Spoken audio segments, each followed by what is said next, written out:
अरे महादेव, मैं इंदु एक और बहुत ही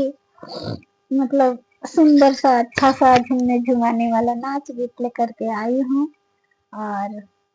मैं न्यू नहीं बोलती कि नया गीत है, बिल्कुल नया। मैं कहती हूँ कि ये पारंपरिक और बहुत पुराना गीत है, जो हम लोग गा गा के नाचा करते थे छोटे पर। हमारी बड़ी मम्मी, हमारी दीदी सब गाती थी, तो मैंने भी सीखा था। आप सबके सामने मैं गा रही हूँ और सुनिए आप लोग। और गा गा के नाचिएगा भी, सिर्फ सुनिएगा नहीं, याद करिएगा, फुलवाच करिएगा, सीखिएगा। अगर आता होगा तो कोई बात नहीं। तो चलिए सुनिए। मारे ताड़ जान हो आंगन में घुंघटा काढ़ के, मारे ताड़ जान हो आंगन में घुंघटा काढ़ के, मार ताड़ू जान हो आंगन में घुंघटा काढ़ के,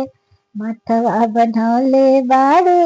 मंगिया टिकौले बाड़ू, मथवा बनौले बाड़ मंगिया टिकौले बाड़ू, मार ताड़ू जान हो डिस्को के टिकली साट के,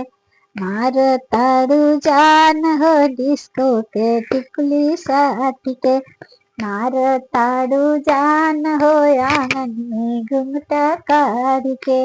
मार ताड़ू जान हो आंगन में घुंघटा काढ़ के, काजल कैले बाड़ू सुरमा लगैले बाड़ू, काजल कैले बाड़ू सुरमा लगौले बाड़ू,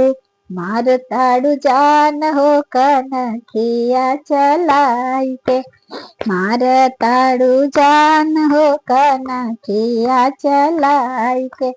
मार ताड़ू जान हो आंगन में घुंघटा काढ़ के, मार ताड़ू जान हो आंगन में घुंघटा काढ़ के, सड़िया पहिन ले बाड़ू सायवा पहिन ले बाड़ू, सड़िया पहिन ले बाड़ू सायवा पहिन ले बाड़ू, मार ताड़ू जान हो कमरिया लचकाई के, मार ताड़ू जान हो कमरिया लचकाई के, मार ताड़ू जान हो आंगन में घुंघटा काढ़ के,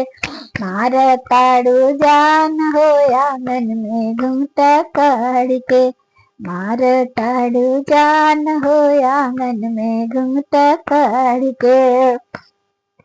नथिया पहिन ले बाड़ू झुमका पहिन ले बाड़ू, नथिया पहिन ले बाड़ू झुमका पहिन ले बाड़ू, मार ताड़ू जान हो गजब के मुस्की छाट के, मार ताड़ू जान हो गजब के मुस्की छाट के, मार ताड़ू जान हो आंगन में घुंघटा काढ़ के, लाली लगैले बाड़ू मिसिया लगौले बाड़ू, लाली लगौले बाड़ू मिसिया लगौले बाड़ू, मार ताड़ू जान हो गजब के मुस्की छाट के,